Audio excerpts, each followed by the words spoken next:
Okay, at this time, we will call our September 23rd, 2019 Board of Trustees regular board meeting to order. Entertain a motion for the adoption of the agenda and approval of consent agenda I items. move we adopt the agenda and approve the consent agenda items. Sorry, don't have my caffeine with me. Second. Okay, it's been properly moved in second. Erica's trying to get your attention. Okay? Oh, never mind. Are we live? Yep. Yes, we are live. If you would, please cast your vote. May join the meeting, I guess. I'm not. Yes, join the meeting, and then you'll get that. Well, I am in the meeting. I guess I have to get to the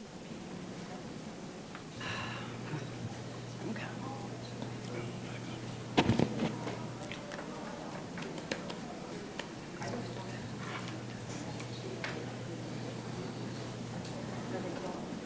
I'm just pulling up. Hold on a minute. I couldn't get in the first time. Would you like to give me your vote on behalf of the cast? Yes. Mr. Garrett is... I don't know that anybody else has called in yet. Is Mr. Garrett? Garrett's bag is here. We're just wondering if he's Oh, somewhere. where is he? He is here. He is here. That was all. Oh, he's out in the lobby. There's enough. Though. Okay. We're good. All right, that motion passes. I move Go ahead, item approval of minutes. to approve the minutes. Second. Both sets, That's August board meeting and September committee of the whole. yes. I approve. Yes. All right, please cast your vote.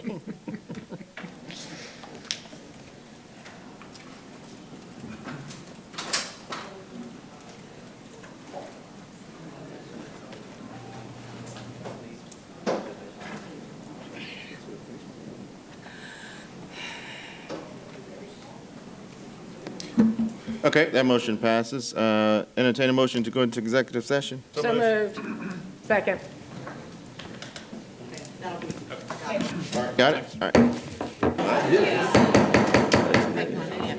What's up the, We'll now reconvene into open session. At this time now, we'll have a moment of silence, followed by the Pledge of Allegiance.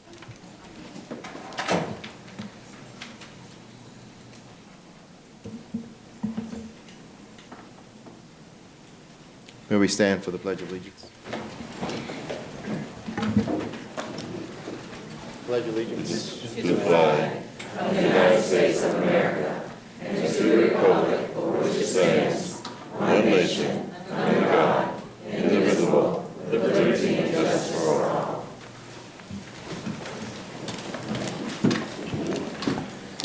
At this time, entertain a motion for item 4A on the agenda.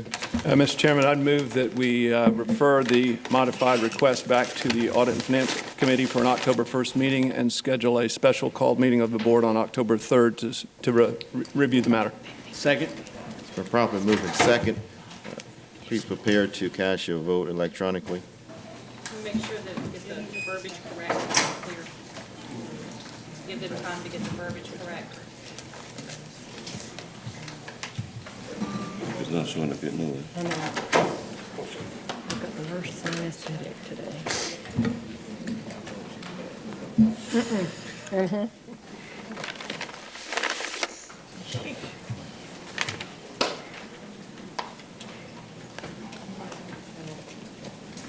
Oh, Christy. Oh, here.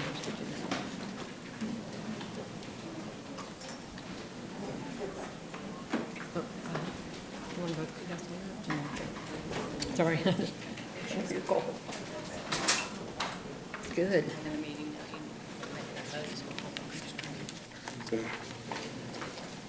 Are we waiting on someone, Julie? Yes. What was the vote? The motion is to refer back to audit and finance as a special call. How do you want to vote? Yes.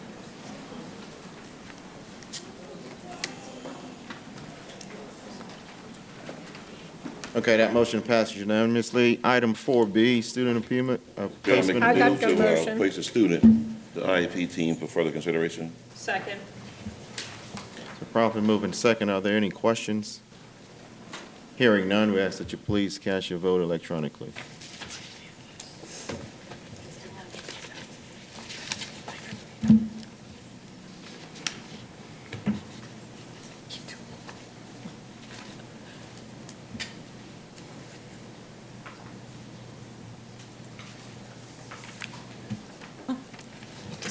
I think go back to, oh, there it is. Oh, now it's back on. There you go. And just in case, you might need to go electronically.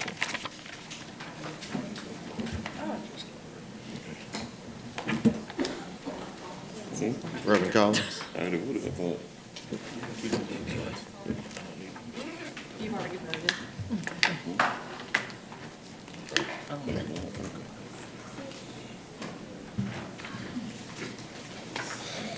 Okay, that motion passes. Item 4C, I move that we uphold the constituent board decision. Second. properly moved in second.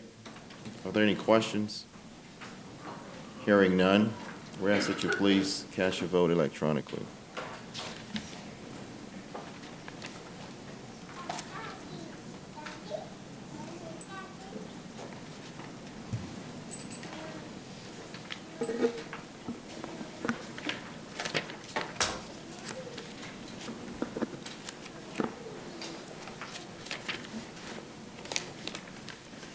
Okay, that motion passes. Item 4D, I move to approve the forwarding of a formal complaint to the South Carolina Department of Education related to the attached contract teachers who signed contracts but did not fulfill them.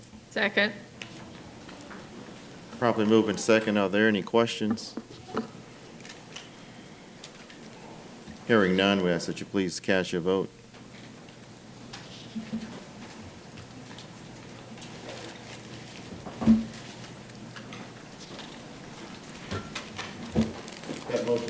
Item 4E, I move that the board approve offer number 1 to purchase contract of Henry Archer Second. School. it's been properly moved in second. Are there any questions? Hearing none. Right here. I'm sorry. No. Ask that you please cast your vote.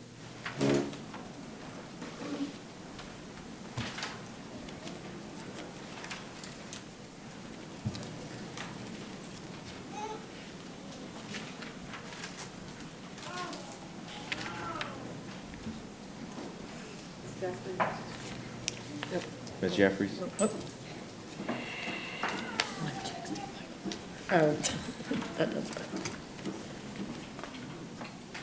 Okay, that motion passes. Item 4F, I move that the board approve the offer to purchase the contract of Charlestown Academy. Second. it's been properly moved in second. Are there any questions? Hearing none, I ask that you please cast your vote.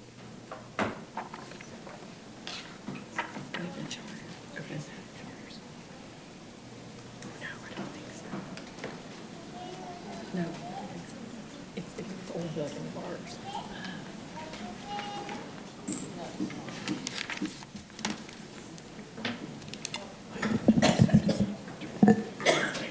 That motion passes. Item 4G was just for information purposes. At this time now, we're going to item 5A for public comments, agenda items. Mr. Chair, for item 5, public comments, these are for items that are on our agenda. We don't, I think of all the public comments for folks that have signed up, those are non-agenda items, so those will be at the end of the meeting. But please let me say, because I know a lot of folks are here, about some things that were recommended to us at the Committee of the Whole meeting last week. On our agenda tonight, the only item that we will be addressing that was discussed at our Committee of the Whole meeting last week is item 7A, which is a motion to direct staff to bring back a plan to revamp early childhood education by February 2020 is the recommended action. So tonight, we will not take any action on any of the zoning or rezoning or partial magnets. And we will, in case any of you are not here at the end of the meeting, we will have a number of town hall meetings so people can give input on those recommendations from last Monday, which the superintendent, I think, will probably update us on in her comments. So the rest of the public comments will be at the end of the agenda, because they're All right. non-agenda items. Thank you so kindly. Item 6A, superintendent's report. Thank you. So no public comments for items on the agenda? No. Correct. Thank you, Mr. Chair. Coming across to you now are the attendance data for this year, the final day 9 count. Summary, we have 50,323 students enrolled in the school district this year. We were only 7 students off the projection, so that's closer than we've been on the projection for a number of years. We did, however, receive 93 more kindergarten students than we anticipated, and those 93 students, of course, aren't equally distributed in 1 or 2 schools. They're across the district, so that necessitated the addition of a few more teachers. It isn't just 93 divided by 5, so it's odd how that happens. So I know that Mr. Kennedy will talk about that in a little bit when he discusses the budget adjustments for this year. But those are the detailed enrollment figures for each of our schools as of day 9. We told you we would bring you that tonight. The next item is the dates for the town hall meetings. I looked at the work that Erica Taylor has done with the Learning Services staff today and counted over 40 meetings that will be held in the next 5 to 6 weeks with teachers, parents, community members, staff members, in order to get feedback on some of the ideas we presented. We had all this information. The administration brought some recommendations. We don't have any hold on the best ideas. There may still be some better ideas out there about how to accomplish the board's goals. So these meetings are meetings that are specifically set up for board members. They are tentative dates at this time. Erica will be checking with schools tomorrow to make sure that the dates are available and at a location. Just so everyone in the audience will know, the proposed dates are this coming Monday for districts 1 and 2. There were minimal changes in districts 1 and 2, but a lot of interest in partial magnets. Tuesday, October 1st for District 23, there was a recommendation to combine 2 elementary schools after new construction in District 23. On October 7th, a town hall meeting scheduled for District 4 in North Charleston. There were some recommended changes. On Thursday, October 10th, downtown, District 20. On Tuesday, October 15th, District 9, Johns Island area, and Johns and Wadlamaw Island area. And on Thursday, October 24th, District 10, so the West Ashley area. And then there are 2 constituent board meetings in District 3 and up in District 1 where Reggie McNeil, Jeff Baroe, and others from facilities, but primarily Reggie McNeil, will gather input about the Phase 5 building program. So those are the tentative dates that are the board members' dates for your big town halls, in addition to the meetings that we have scheduled. So any questions about that? Yes. You'll send out confirmation on all this? Absolutely. As soon as the dates are solidified, we will send calendar invitations so that you can indicate what you can and cannot make. And exactly what are you presenting for them to, for input? Are you going to give them are we going to publish for the communities and the meetings what was given to us at the CAL meeting? Are you taking some of these items out? What exactly are you asking feedback from on these meetings? The morning after the committee of the whole, we published the slides that you're referencing. Then we did a narrative that's a little more detailed than that. It explains each of the proposals, and that is on the website. I think it was placed on the website today. When we go, we'll be taking some specific information that pertains to each of the schools, because we're going to be meeting at the school level, and we'll have a few listening sessions where we will have that general information. But basically, we would want to open the town hall for people who come to voice their concerns to the board about any recommendations they've heard. And our hope is that they will bring some suggestions and ideas. So, well, I think it would help us if we know what is being sent out. Because we have mission critical, and to the 9 people on this board, mission critical means the meetings that were concluded in June. And then we're using the term mission critical now for something different. So I want to be very clear on what we're sending out and asking for The feedback packet from the on. committee of the whole meeting last Monday. The packet from She- the committee of the whole, That was my first question, but you said you'd also added some stuff when you put it on the website today. All we added was a narrative that further explains those slides, so that if you didn't get to hear the voiceover for the slides, there's a narrative. There's nothing more. And our communications department told me today that I should stop using mission critical in conjunction with this, because that's confusing, because that all that input was gathered over a period of 18 months. So moving forward, these are about the activities that are proposed to meet the board's goals and objectives. And will the Academic Magnet High School suggestion be included for feedback? Yes, ma'am. Great. There will be a meeting scheduled at Academic Magnet High School. Will it be included for these people to be able to weigh in on that? Yes, ma'am. Okay. Okay, that concludes. I just had a couple of other things I wanted to mention. As you recall, some of you have been asking for those individual school reports on the MAP assessments. We had that scheduled for you to receive from the folks who published that test at your committee of the whole meeting, but we had so many other things on that meeting agenda that we postponed it. So we're proposing to provide the insights report and the individual school data a little bit, say an hour or an hour and a half before the board meeting that you'll be coming in for on October 28th. Because your October committee of the whole also will be a discussion session, again, bringing back some refinements or revisions to the recommendations you heard last month. Another opportunity for the board to discuss those 5 or 6 major recommendations. So we are making arrangements to have the NWEA Insights report on the MAP data for those board members who are interested on the 28th. And in the meantime, the state's South Carolina Ready scores should be out in early October. So when we meet in October, we'll be able to go over those data for you. Okay. Okay, and then I just wanted to mention quickly, Cindy Ambrose is here.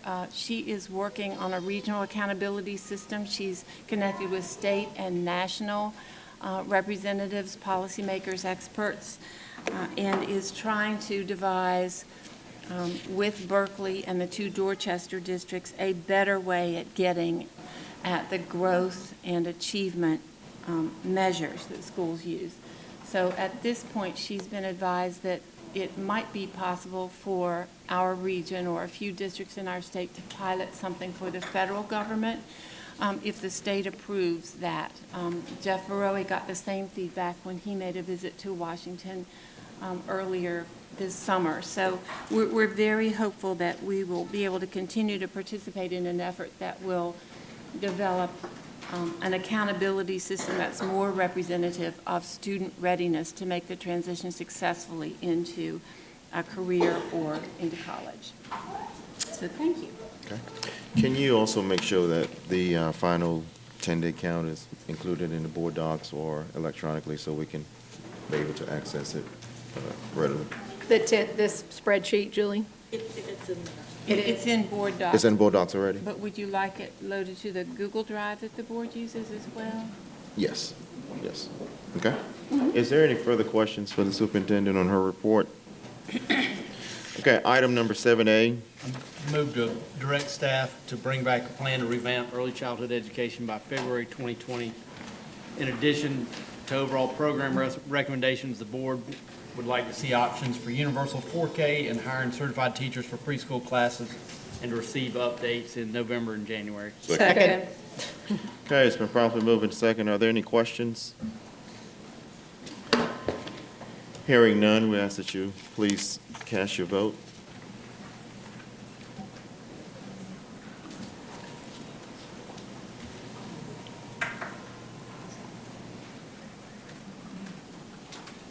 Miss Green just texted me that she just tried to call in. Do we want to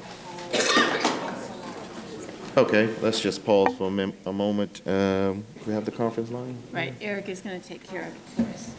And in the meantime, I will use my cell phone. Okay.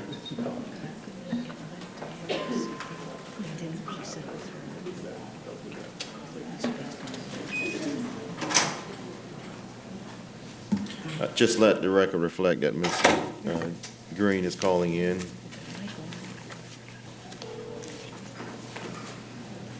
Mrs. Green? She said, I said, maybe because you're doing too much with it. So you can be mad at me, like, I don't go there. I would have liked to. Julie, would you please let her know I opened up the conference bridge?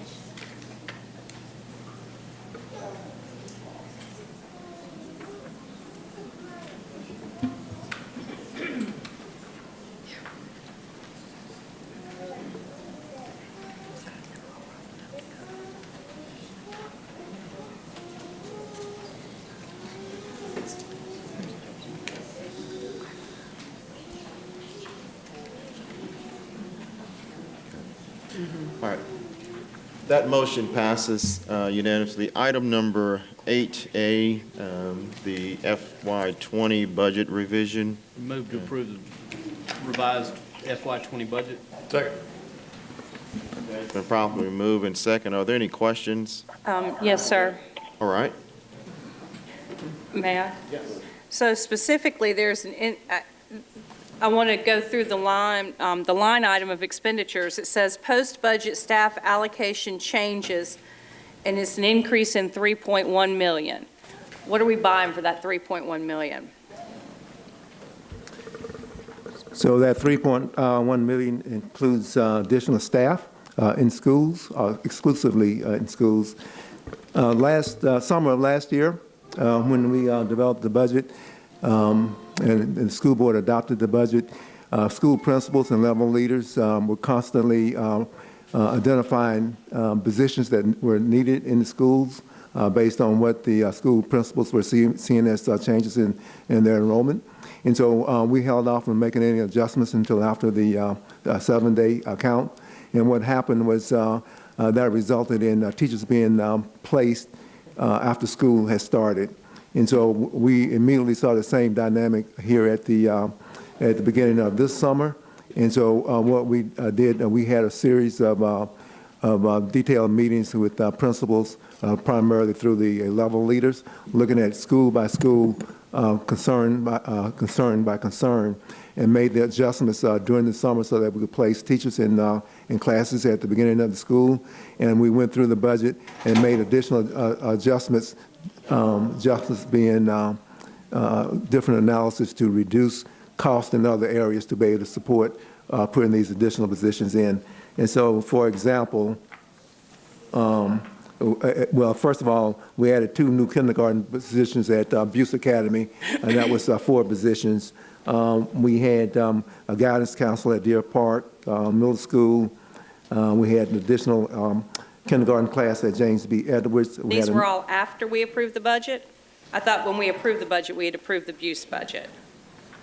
I think that came in after May 28th. Yes, I can verify that, but I'm almost positive that's after May 28th. And so so I have a list of all of the positions that were added, and they were all school-based positions. And what happened, my understanding is back when the district had financial difficulties a few years ago, we made downward adjustments in positions, and we haven't adjusted those positions yet. And so instead of going through this same type of dynamic year after year, as we work through the budget for fiscal year 21, one of the first things on that set of processes is really taking a look at the allocations that we're currently doing at schools and making sure that we bring a full allocation, but the full needs of schools. So just to be clear, there is about $4.2 million between the post-budget staff allocation and the 7-day staffing changes, and all of those positions are school-based, no directors or anything of that nature. That is correct, though. And we have, well, so like, for instance, at a high school window, it looks like we have a band director. So it's not a central office position, it's a school-based director. That's all I needed to know. Thank Okay. you. Okay, is there any further questions? Yeah, just one. Reverend Collins? So,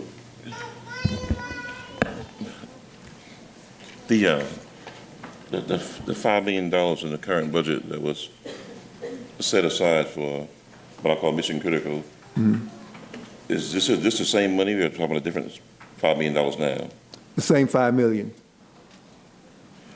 Okay, so looking at schools like, if I'm looking at this right, like 10 teachers at Sullivan's Island Elementary, 10 to James Island, 10 to Stoner Park. Am I looking at the right thing? It's 1.0. That's not 10, Yeah, it's it's just- 1.0. 1.1. Yeah. All right, so what about the schools? Okay, so we got C. Williams, Minnie Hughes, Drayton Hall, Stoner Park, James Island, Sullivan's Island. What about the schools in North Charleston, which I thought the money was geared to go to the North Charleston schools, what I thought. Maybe I misunderstood. That's not the $5 million for the mission critical. That's not the $5 million, So right? that's the Not that page. If addition. you look at page 3 of the revised budget book, page 3. I don't have the book, but I have It was set I have the at, space here It's electronically. it's I at have the your 3 on spot. here. Mhm. Reverend Collins, it was set Yeah, I at have your that. I do have that right here. And if you look at that, the table at the bottom, To the bottom, On page remaining 3. mission critical, Yep. $4,430,000. that's correct. So the only thing that we've allocated in this proposed revision is the $523,000 to expand the mental health and social and emotional. And so we have additional staff positions and other supports for students that need those services. And so that's the only thing that's being taken out of this budget, plus some $38,000 for to help manage the activities. So when will we sit down and go through the entire thing to satisfy the schools that are underperforming with this remaining $4.4 million? And so as soon as the board adopts the specific mission critical initiatives, and then my staff will cost those out, and then we will bring that back to the board once that's done. Okay. With just one last thing, these schools that are mentioned here, Sir? the schools that are mentioned, I thought some of these were some of our better performing schools, like Sullivan's Island and so Drayton Hall. this is money based on the student number. The dollars follow the student. The $5 Right. million is for the mission critical stuff that we're looking for in the schools that Right. need help. Then, let Mr. Kennedy answer that question, just for the record, so we can be clear. So as Ms. Coates indicated, so the information on page 1, page 1 of the document that shows the schools that you mentioned, those are as part of the school-based allocations that we go through each year. And so it's completely separate from the $5 million right. reserve that was set up in the Thank you, sir. spring. Is there any further questions? All right, it's been properly moved in second for approval. We ask that you please cast your vote. Thank you, Mr. Kennedy.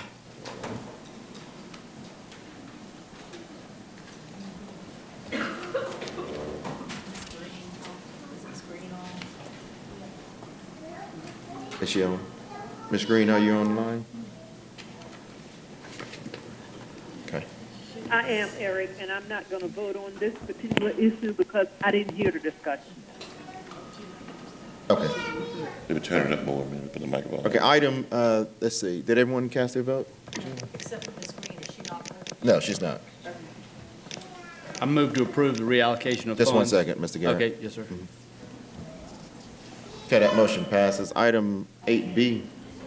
Move to approve the reallocation of funds as shown in the attached resolution. Second. Okay, properly moving second. Are there any questions? Explain that, Todd. Yes, what this is taking money from that has been designated for one purpose and which may have, for example, already been completed, and the leftover money is being reassigned to other projects on the list. That makes, they were in the attachment. Mr. Broyd, We can't. off the top of your head. They're right here. St. Andrews Math and Science. Yeah. Okay, Mr. Hollenshed, is there a specific question that you Just have? for the, we're voting on it, and the public Yep. doesn't know what we're voting on, so I think we need to let them know what we're moving money around for. That's all. Yep. It's taken, so for example, looking in the, thank you, Reverend Collins. Looking in the first one, for example, with St. Andrews Math and Science, taking leftover from that project and redirecting it towards some of the others. District 3 bus lot is an additional, the ones that are, all of them are decreasing except for these. Two. Emergency Ops Center is a $250,000 increase over what is already approved. The District 3 bus lot is a $2 million increase over what was already approved on that. So, and with that one in particular, we lost money because we engineered a site that then the county said we couldn't use. So. May I ask a specifically, this is the money from the 2011-16 capital building program. These were the projects on the 2010 November referendum. Are they all fully funded and complete, the entire list even below the line? They are all fully funded, but they're not all complete. But they are fully funded? Yes, ma'am. Okay. So every project on that list will get done? Not Thank you. below the line. Not below the line. That was my question. Yeah. And he said yes. Below the line on phase 3. Oh, really? Okay. I thought you were Okay. talking about below the line On the general on overall. the general election. Yeah. No. So we're talking about the 2011-16, to be clear, because to make sure we're all understanding, there was a list of about 40 projects. We expected to be able to fund about 21 or 22 of those. Are all 40 of those projects, could I go pull that referendum and every one of those projects is getting done? I'm going to have to say yes on the phase 3 projects. Right. All of them have been funded. That's what I needed to know. Thank you. Okay. All right. Are there any further questions? No? Mr. Hollenshed, did your question get answered? Yes, sir, thank All you. right. Okay. I'm sorry? He's waiting on us to vote. Reverend Collins? Probably not. Click back over on that tab over there.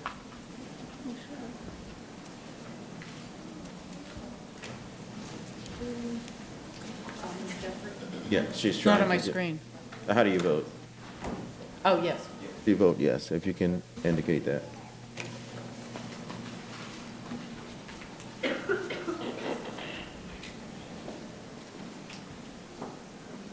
Okay, that motion passes. Item 8C, Move to approve the resolution approving the general obligation bonds series 2019A, the principal amount not to exceed $99.5 million. Second. it's been properly moved in second. Are there any questions?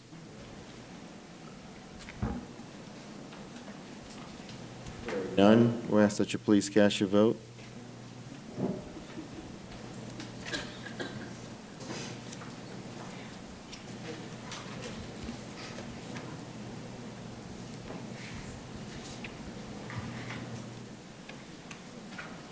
Okay, that motion passes. Item 8D, Move to approve refinancing the general obligation bond resolution. Second. it's properly moved in second. Are there any questions? Hearing none. Ask that you please cast your vote.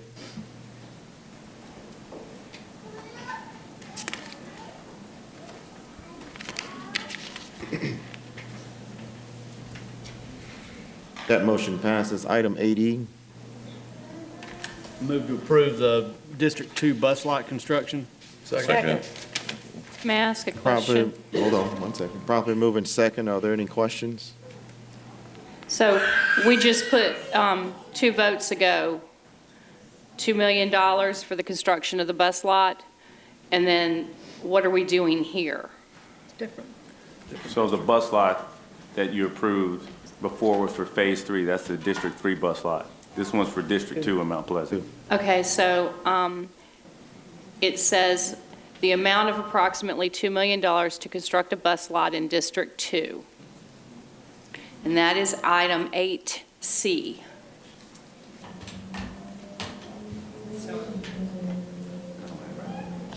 That is money for the bus lot. What is this, what is 8E? This is to approve the motion for the overall project value. So we Thank you. never come to you with the overall project value. Half of the money comes from the old sale, the sale of old land, and half you just voted on. Thank you.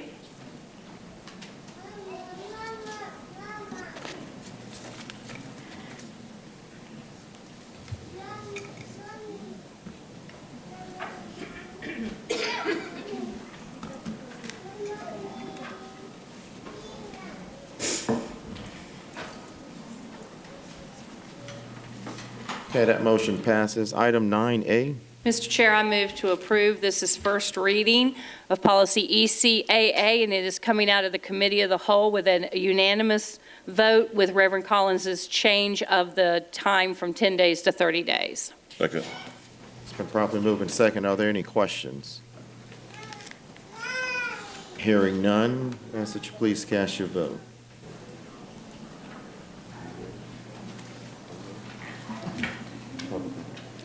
Yes. Hang on one second. Okay, that motion passes. Now we have item 10A, public comments, non-agenda items. Ms. Darby? Okay, so thanks for everybody who stayed for public comment. In case you haven't been here before, you walk up to the podium right there. We'll have a timing device, and you have 2 minutes. And no speaker may use public comment to discuss personnel matters or matters otherwise private or confidential. Speakers are to discuss issues, not individuals. So first on our list is, and I'll just say who the first 3 are, and y'all can come up. Nina Britt, Akila Berry, and Florence Peters. I'm Nana Fields-Britt, a District 20 resident and abused parent. I'm disheartened by CCSD's apparent desire to make sweeping changes at District 20 schools that do not seem to be tied to any identified goal and are devoid of evidence that they will produce any discernible benefits for students. Last week, we heard a proposal that would create a District 20 middle school to house the Buist Middle School alongside others, and in the process close and merge schools, ultimately creating larger elementary schools, including at Buist, where additional slots would be created for eligible students, a term that was not defined. This proposal, presented by someone in charge of operations and infrastructure, not academics, would combine 3 disparate academic programs, IB, Montessori, and traditional, in one middle school, would displace many students from their existing neighborhood school that they love, and would undermine successful programs such as at Buist, where a thriving culture and an academic environment depend on school size, its academic standards, and the interaction between students of varying grades. If the goal of these bigger schools is increasing diversity, that is commendable.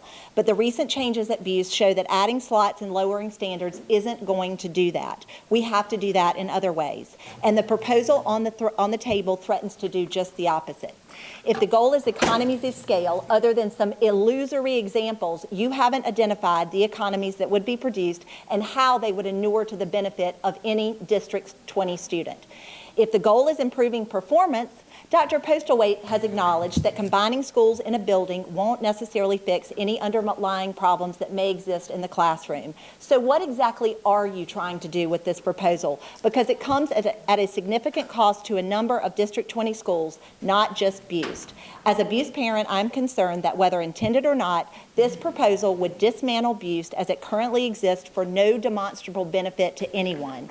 And I question CCSD's judgment and motivation in having the facilities department propose logistical changes that would dismantle Thank you, Ms. thriving. Britt. Is that? Yep. Okay. So I ask that you not approve that proposal, please. Thank you.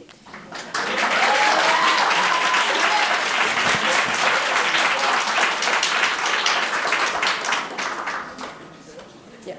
Ms. Berry and then Florence Peters. Hello, my name is Akila Berry. I am speaking as a former student of Mitchell Elementary. I have children that have graduated from there, and I also have a child that is currently enrolled as a student there. For most of us, Mitchell is more than just a school, it's a family. I know when I was at Mitchell, there are still some staff members here, like Ms. Johnson. She was my guidance counselor. My son is 3 years old. He was terrified to go to school. But because of his teacher, Ms. Connor, he loves going to school now. By displacing And disbanding Mitchell, you are doing a great disservice to all of us. If you move us, where are we supposed to go? Because the options that are provided, if most of us wanted our children to go there, we would have enrolled them there in the first place, but we chose to enroll them at Mitchell. As you can see, the abused parents also don't want to do this, so why do it? Why put us through this? Who really does it benefit? Thank you. Thank you.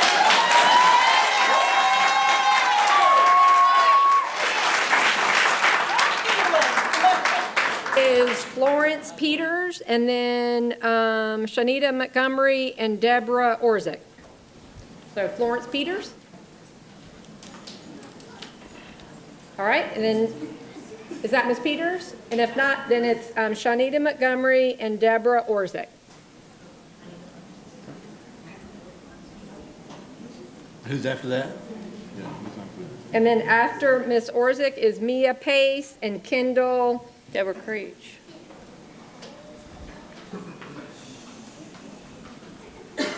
And so, I'm sorry, tell us who you are. I'm Shanita Montgomery. Okay, Shanita, all right, great. Hello, my name is Shanita Montgomery. Thank you all for all your hard work for Charleston County students. However, I do not feel that the proposal to close Mitchell Elementary is in the best interest of our children.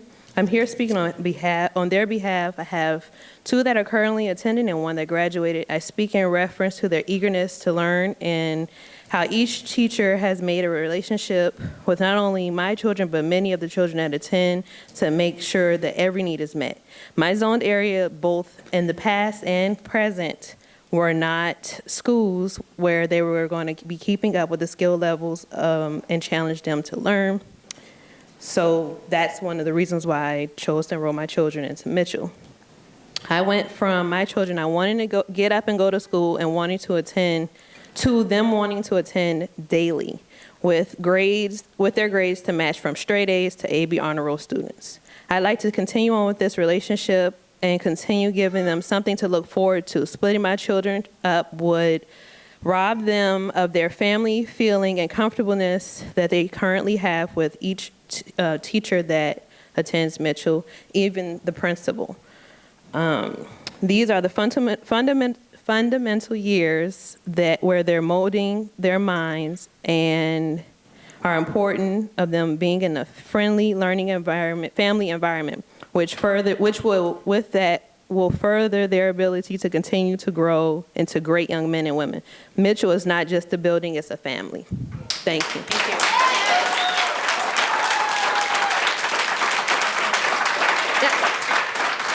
Next is Deborah Orzick. You can come on up, and then after Ms. Orzick is Mia Pace, and then Kendall Biga. And after that is Margot Coyne, and then Lewis Tick. Hi, can you hear me okay? I'm sorry? Can you hear me Yeah. okay? Yeah. Yes, Good ma'am. afternoon. My name is Deborah Orzick, and my daughter here is in the CD program at Mitchell Elementary. She began as a 3-year-old last year, and during her time there, we have seen her behavior and knowledge improve tremendously. The teachers have cultivated a special relationship with her and have helped provide her with language skills and exposure to American culture that we cannot provide as immigrants, my husband and I. Mitchell provides many opportunities for families to be engaged during the school day. The location is convenient and accessible so that many families are able to participate. We are zoned for Mitchell. Sorry. We are zoned for Mitchell, and if our daughter were to be moved, we would no longer be able to walk her to school as our family has only one car. We are not the only family that would face this hardship, and we ask that you reconsider possibly not relocating the students of Mitchell. Thank you.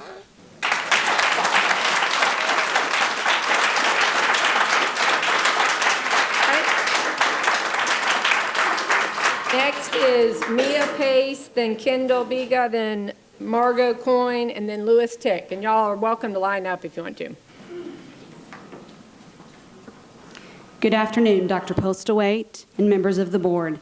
My name is Mia Pace, and I have served as the Mitchell Elementary Teacher of the Year, as well as the 2018 District Teacher of the Year.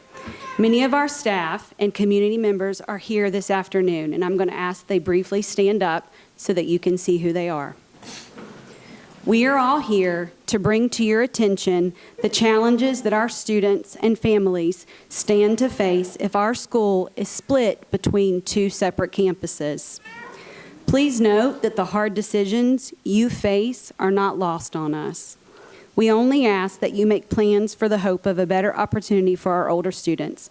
And in the meantime, please don't forget the community of Mitchell and the success that they must experience before they enter in to this new middle school model. If their K-5 foundation and opportunities are inadequate, your best intentions will not have proved successful. We are asking that you seriously consider ways to keep our students, our families, and our community partners together. We are asking that you let us continue the hard work that we have done of building trusting relationships that matter and continue to provide the stability that makes the difference for our students. Our students flourish because of the talented staff that serves them each and every day, the opportunities from our community partnerships, and the trust that we have built with our families over time.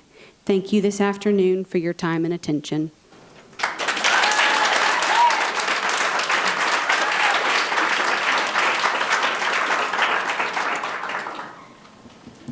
Hello, Charleston County School District Board of Directors. First of all, I want to thank you all for all that you do for Charleston County Schools. I am the program coordinator of Charleston Hope, a local nonprofit that works to empower the students, teachers, and leaders of Title I schools in Charleston. I'm also the site coordinator of our office at Mitchell Elementary and have been there for 3 years. The culture and climate of the school at Mitchell Elementary are ones that are truly enviable. We call ourselves the Super Shark family because it's what we truly are, a family. The proof of desirable culture lies in the low teacher turnover rates of the school and the generations of families that have attended this school for over 100 years. Teachers and staff at Mitchell choose to stay at Mitchell because of the way we support one another and work together as a team. These are facts that you don't see in other schools. Culture and climate is something that doesn't exist because of programs, but because of people. And the people, students, teachers, and staff at Mitchell are what matter. The community partnerships at Mitchell are able to seamlessly work together to support students and teachers because of the space that has been created for us. There is space to collaborate and come together, but ultimately everyone knows their lane at Mitchell. Many smaller community partnerships are able to thrive because of the space that has been created for us. Charleston Hope would not be where we are today if it wasn't for Mitchell Elementary. If Mitchell does not exist, there is the possibility of partnerships choosing not to support other schools. Because Mitchell is a school that is willing to work with smaller community partnerships, its closing means our students would not receive the quality small group supports that they currently get at Mitchell. Thank you for taking the time to listen to us. I greatly appreciate you. Thank you.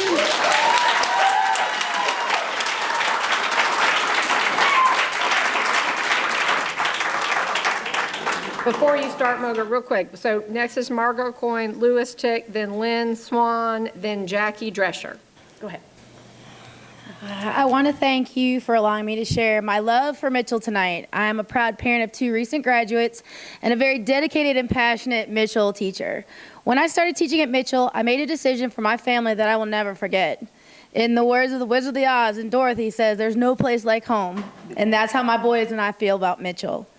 Even with one gifted son and one with a lot of anxiety and a 504, the teachers at Mitchell collectively adapted. They are chameleons. They changed to the teaching styles that my boys needed, and they treated them equally. Teachers at Mitchell go hard after the clock, and they don't wait for visitors to come in the building to show off their very best because they do it every day. It is our principal's expectation, and she treats us as a veteran staff with so much respect, and you just give it back to her 110%. But my oldest tonight is not here. He had to go to soccer practice, and he wanted me to read this to you. He said, "Dear board, thank you for letting my mom speak for me. I was very successful at Mitchell, and I'm still friends with many of my classmates. Sometimes my brother has to live in my shadow like he does unfortunately now in middle school, but not at Mitchell. And Mitchell teachers like Ms. Holbrook, who volunteered for robotics, and Mr. Terry's fraternity, who took on the holiday market, and Mr. Terry himself, who taught us about Black history and how important it was, and then we got to compete, and we were always number one. My brother's favorite day was in 3rd grade in Miss Wingard's class when he made honor roll. It was the first time ever, and our whole family was there, and we were so proud of him. I cannot forget Miss Johnson, who provides clothing, presents, furniture to my friends, and anything else they need, so they were proud to invite me over. Please don't take these opportunities away from the children. Thank you, Chase. My son said it perfectly. My boys and I are so grateful for the memories we've had and pray that they continue for the future of Mitchell and the families to come. Thank you. Thank you.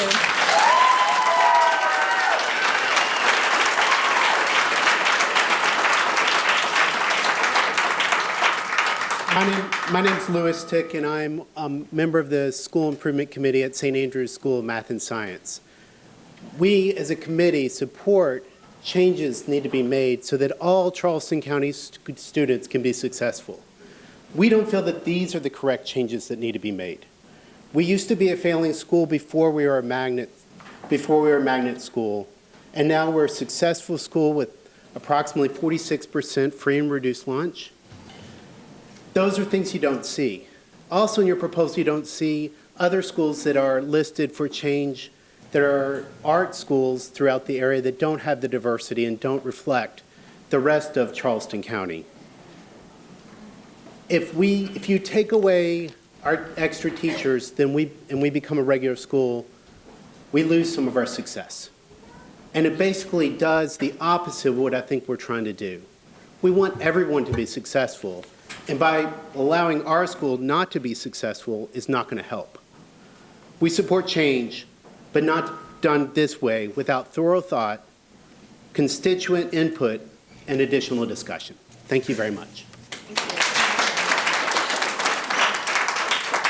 Next is Lynn Swan, and then after Lynn is Jackie Drescher, Downing Child, and Cynthia Gordine. I'm Lynn. Okay, go ahead. Hi. And I'm not a football player. My name's Lynn Swan, and I have a safety concern. I emailed the board and the superintendent and Mr. Scott, and I appreciate the response that I got from Miss Cindy. Yeah, Cindy Blunt. Thank you. So I appreciate that. I'm just going to read what I sent, which you have. It says that I placed a safety concern through the Charleston County District website on Thursday the 12th about the bus stop arm and bus stop sign at the South Windermere Ackerman Library bus stop parking lot. And so what I observed was that when the bus came up, there are many businesses. There are about 8 businesses in that back parking lot. 8 businesses, a library, and then it's 4 o'clock in the afternoon with about 6 or 7 buses that are unloading at about 4 o'clock to 4:30 in the afternoon. So I put in the concern, and then I called the next morning and talked to Beverly Brown, who was very nice, and voiced my concern just to make sure she got my email because I wasn't sure about how that went down. I got a call back the next afternoon from Linda, from voicemail from Durham school bus late that afternoon, and said that that was private property and that the South Carolina State Code of Law and the bus drivers are not required to put out the bus stop because it's private property, and they usually have the driver go out and tell the children that it's a safe environment. Cars, not one, were passing these buses, bus number 304, on the left side while children were exiting on the right side. The next bus came up, put its sign out. Bus 34 did not put bus 304 did not put their sign or arm out. I sent an email and copied Mr. Scott. He was very nice. He replied to me very safely. Go ahead, if you'll just finish it up real quick. Huh? If you can just finish up. Oh, yes. And I just wanted to know that there's a safety issue there. Cars, that's a big, busy parking lot. Children were going around the bus. They were looking for their parents, and it just alarmed me. It scared me. And I've been there once a week. I'm a grandmother and a nurse. Thank you. Yes. Thank you. Thank you. All right, and I think, Ms. Swan, somebody will follow up with you. Staff will follow up with you. Jackie Drescher, then Downing Child, then Cynthia Gordine, and then Amy Ray. If we take a step back, I think we could all agree that we are all here to determine the best way to help students succeed. There are different paths and different ideas, but the end goal is really the same. And I respectfully suggest teacher and parent surveys on what's working and what's not, and suggestions for improvement would provide you with vital information that you need to help all of our kids. I'm a parent abused, and we're family. My 6th grader, Zachary, has been there since the new building opened 6 years ago, which was specifically designed for K-8. His teachers, his classmates, and other parents have become a part of our family, a part of his family. So we were thrilled when our 6-year-old Ryan was admitted to kindergarten last year, 5 years after he took his first steps in Miss Kilgore's classroom at a parent-teacher meeting, and now he's a student in her 1st grade class. The older kids help the little ones, and the little ones look up to the other upperclassmen. Zachary has never forgotten when he was in 1st grade and the middle schoolers came down to help them learn lines for their wax museum. He was so excited when he found out when his friend and mentor JB was valedictorian, and it's really motivated him. In 4th grade, when he found out a little boy named Hamilton was his kindergarten buddy, he came home and said he was so lucky because he had the most adorable kid in the class. They pick up their buddies and take them to house meetings. They have socials with their buddies. They interact because we're a family, not just a bunch of different grades in a building. And Ryan gets excited every time he sees his buddy. The smaller size of our school has helped us form a family bond. Our kids are all together under one roof, sharing their lives and succeeding together. If the price of separation is a geometry teacher or some other perks that aren't provided because we're not a larger school, then it's not worth the price of separation. Our kids belong together at our school, from the smallest kindergartner to the tallest 8th grader. And if we need to become more diverse, then let's do it through incoming classes and through every single opening that becomes available in each grade. But don't tear our family apart. These kids are a family, and we need to stay together. Thank you.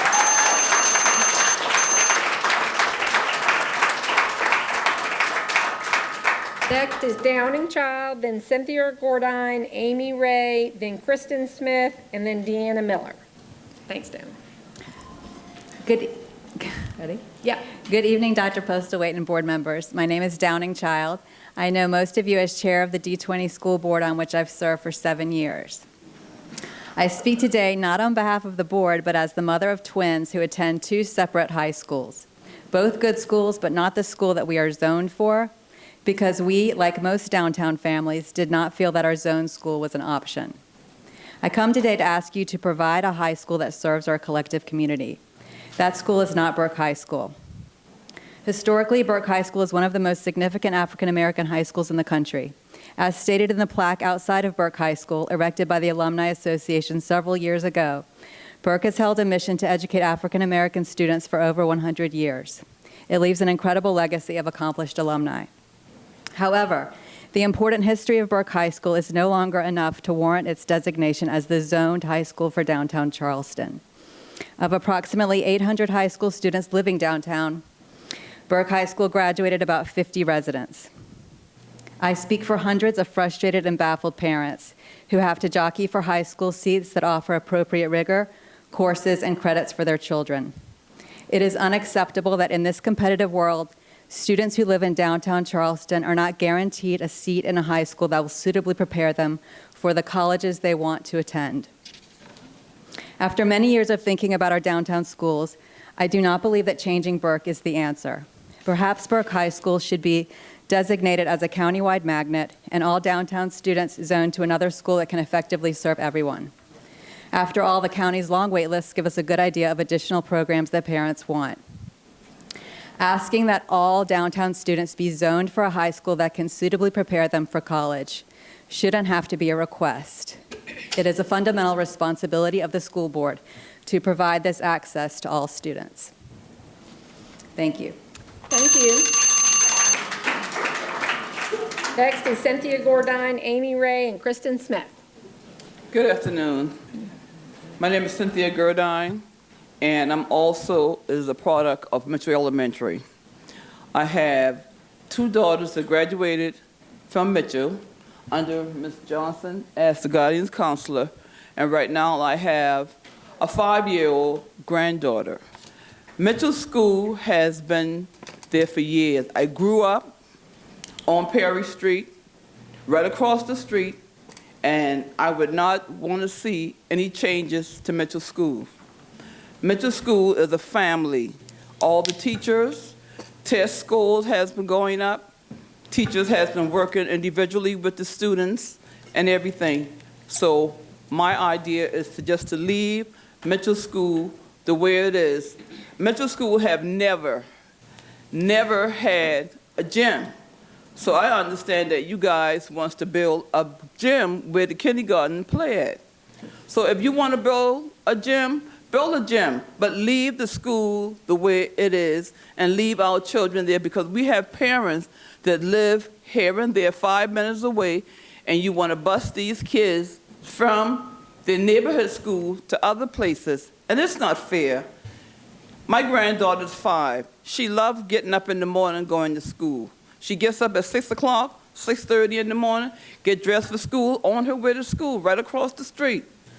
So my idea is just to leave Mitchell School the way it is. Mitchell have great teachers. The principal work with these kids and interact with them. So this is my motion for Mitchell Elementary. Thank you. Thank you.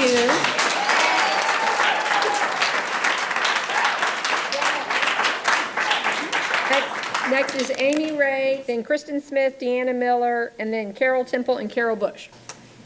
Good evening.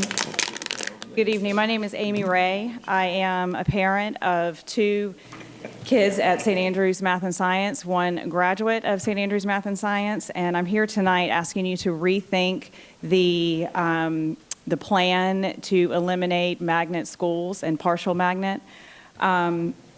I have two thoughts. Is if it's going to happen, you have to consider grandfathering in these siblings. You just have to. And another thing is, one of the reasons that magnet programs work is the teacher allocation. We have 2 extra teachers. It makes a huge difference. You have to keep that. It feels like kind of a cheap fix to eliminate magnet programs and partial magnet programs. I understand that there clearly needs to be things fixed, as what people are saying here. This is the quick, cheap, easy way out. I think there's a larger discussion to be had. I was pleased tonight to hear that there's going to be town hall meetings so we can talk about it further. This seems really fast. I think that, a larger conversation might be to eliminate school choice altogether, put everybody back on the same page, just revamp the whole thing and just make everybody equal. Everyone here that lives in Charleston County, deserves the same opportunity, and it just doesn't seem to be happening that way. Thank you. Thank you. Next is Kristen Smith and then Deanna Miller. Hi, my name is Kristen Smith, and I'm the parent of a 2nd grader at St. Andrews Math and Science. I have serious concerns about limiting the choice opportunities in Charleston County. Eliminating the partial magnet status of 9 schools means less choice for families and no opportunities to seek STEM-focused learning outside of the private sector, unless you happen to be zoned accordingly. According to the Post and Courier, the number of choice applicants tripled from 2015 to 2018. Over 6,000 students submitted more than 12,000 applications for less than 2,500 available seats. As our population grows, I can't help but wonder what kind of inequity will be created when there are less seats available with more students applying than ever. The argument for proposing this change to partial magnet schools in the area seems to stem from a study suggesting that the choice schools create inequity at the neighborhood school level. Again, this is problematic logic since the numbers seem to tell a different story.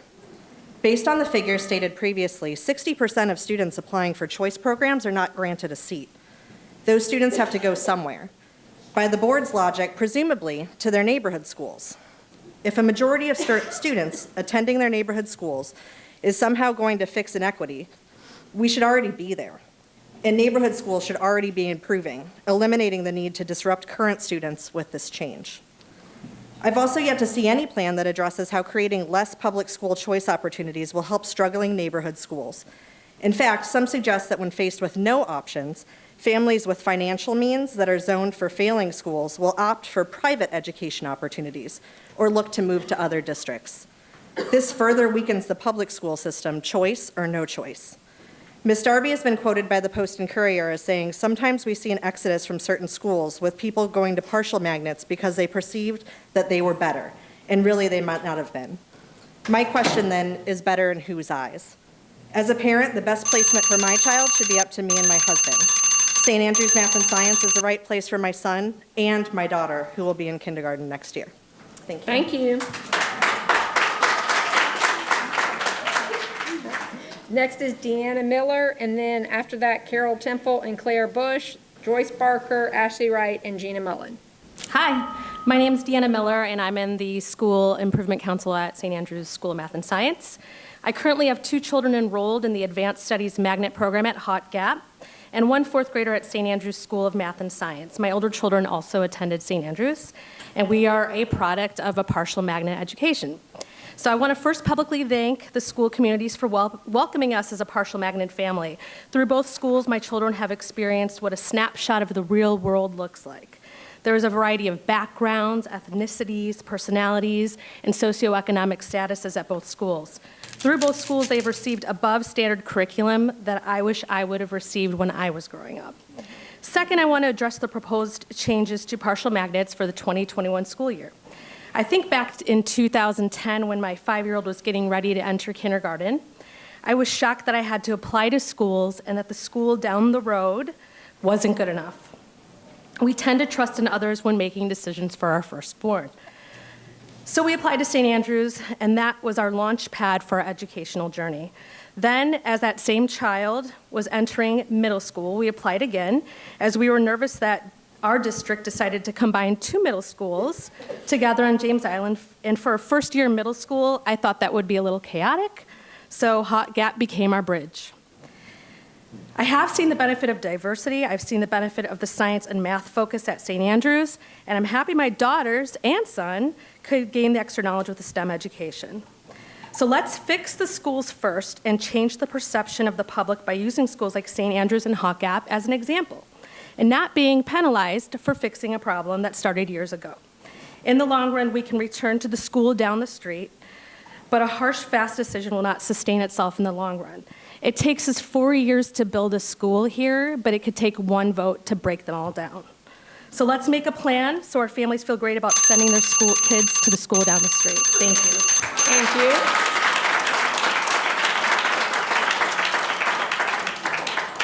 you. Next is Carol Temple and Claire Bush, then Joyce Barker, Ashley Wright, and Gina Mullen.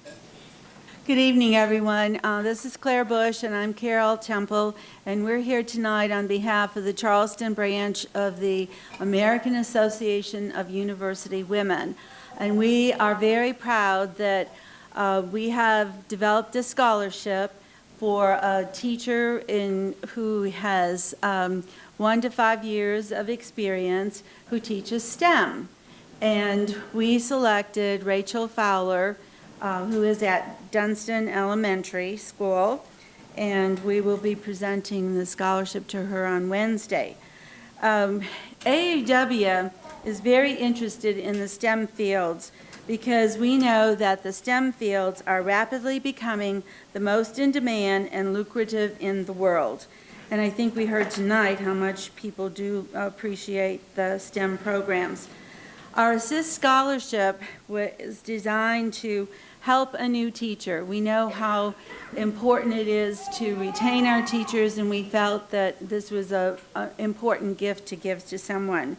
And so we do that, and we know that we value the STEM programs because of what they do for children, especially for women and girls. So thank you. Thank you. Next is Joyce Barker, and then Ashley Wright. Good afternoon, everybody. Good afternoon. I'm here to speak about my home school, my family at Mitchell Elementary School.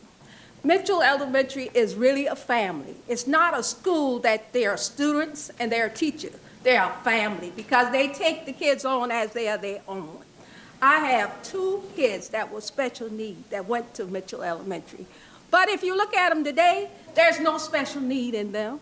The elementary family at Mitchell taught them what they needed to know. My son is a math student A at Simmons Pinckney School, but the doctor said he wouldn't be able to do this. My daughter goes to North Charleston High School. The things they said they couldn't do, Mitchell help them to do it. Mitchell is a place that takes care of children, no matter where they come from or what they have. The staff at Mitchell Elementary School takes you in as a family, and we consider ourselves a family. My children are not there no more, but they will always be in my heart, because when they started there, they didn't know nothing. But when they leave there, they know everything. Thanks to Mitchell family. Miss Smith, Miss Johnson, Mr. Terry, and all the Mitchell family. They take on children. They don't take on students. They take on children like family. And this is what we need today. More teachers, more staff, to make these children know that you can do it if you put your mind to it. Because we are here to help you with what you need to be done. Thank you, Mitchell family.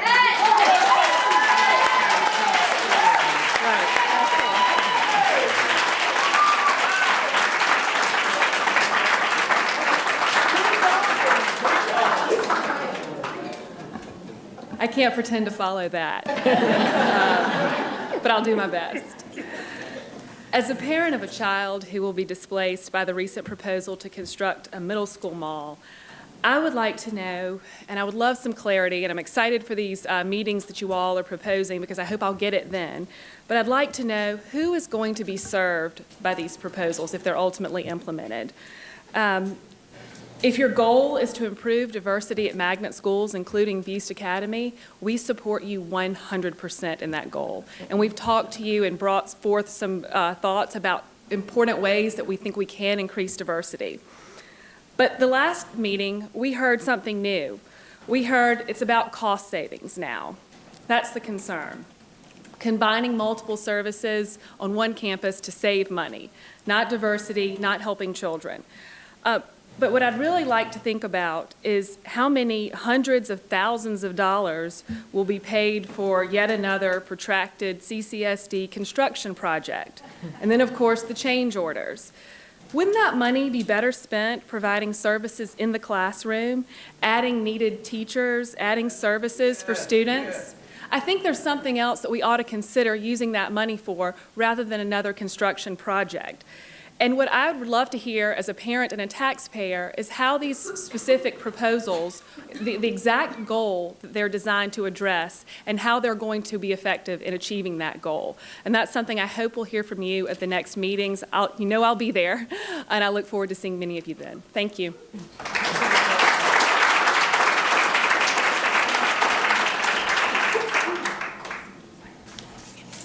Good evening. My name is Gina Mullen, and I am the mother of two at St. Andrew's School of Math and Science. I have a kindergartner, a second grader there.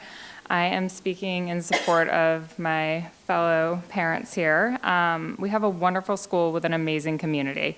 This beautiful new school was built to support a math and science partial magnet program, and taking these resources away from us would be a disservice to our current students and future students.